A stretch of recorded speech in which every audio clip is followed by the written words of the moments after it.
Hi everyone, today's headlines. Muiva demands PM-level talks outside India without preconditions. NSF and ENSF to bar movements of government vehicles from October 12. Nagaland COVID-19 tally 6,594. Truckers to get police escort. Rhino horn case disclose identity of culprit says expand.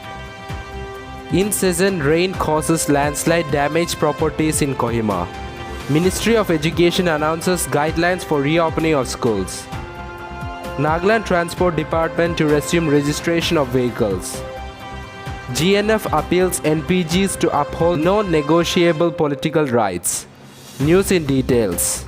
Muiva demands PM-level talks outside India without preconditions. Against the backdrop of deadlock in signing a final agreement with the Government of India, NSCN IM Atho Kilongsar and Muiva and Chief Negotiator has informed Prime Minister Narendra Modi that in order to save the political dialogue, the talks should resume at highest, that is Prime Minister level, without precondition and outside India in a third country. NSF and ENSF to bar movement of government vehicles from October 12. As part of their Phase 1 agitation against the state government's inaction on the demand for mainstreaming of SSA and RMSA teachers 2010 and 2013 batch, the Naga Students Federation and Eastern Naga Students Federation Monday announced that statewide ban of vehicular movement would be imposed on government-registered vehicles NL10 and NL11 starting October 12, 2020. Nagaland COVID-19 tally 6,594. Nagaland on Monday reported 42 fresh COVID-19 positive cases, 30 in Dimapur, 8 in Mon and 4 in Kohima, taking the tally to 6,594 cases. As per the severity of symptoms, 1,108 active cases were asymptomatic, 34 mild, 6 moderate and 1 severe. Truckers to get police escort. Dimapur police has informed that all transport vehicles bound for Dimapur town or in a transit through Dimapur district towards Kohima from Newfield or Delay check gate will be provided armed escort at staggered timing. Rhino horn case. Disclose identity of culprit says expand. Reacting to a report about a piece of rhino horn being allegedly sold to a former MLA from Nagaland by a certain smuggler from Assam, Ex-Parliamentarians Association of Nagaland said non-disclosure of the identity of ex-MLA or the culprit has implicated entire community of the former legislators in the state.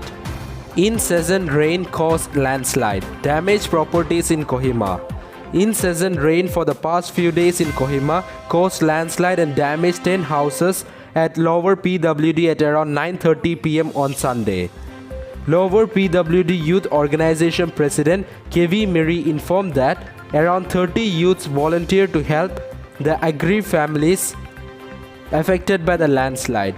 He said that the area was prone to landslide but the major disaster occurred last night damaging properties. Ministry of Education announces guidelines for reopening of schools. The Ministry of Education released guidelines on Monday for the reopening of schools, including for a thorough cleaning and disinfection of the premises, flexibility in attendance, no assessment for up to 3 weeks, and ensuring a smooth transition from home-based schooling during the coronavirus-induced lockdown to formal schooling. It also asks the states and union territories to frame their own standard operating procedure for health and safety precaution based on their local requirements. Nagaland Transport Department to resume registration of vehicles. The Transport Department, Government of Nagaland, issued a notification on October 5, which informed that the temporary suspension of services pertaining to registration of vehicles and driving license has now been lifted. The notice, which was uploaded on Twitter by My Government Nagaland portal, informed that the Nagaland Motor Vehicles Department will resume with immediate effect its function of registration of vehicles and issue of driving license to people. GNF appeals NPGs to uphold non-negotiable political rights. Global Forum of Nagas, in an appeal letter addressed to the Yarivo of NSCN IM and convener of Working Committee of NNPGs, impressed upon the leaders and Naga political groups to reconcile for unity in a common purpose. through dialogue, mutual respect, trust, and an accommodative spirit in order to create a harmonious future collectively, to avoid return of violence while seeking political solution. That's all for now. To get such latest news, don't forget to subscribe this channel. Thank you.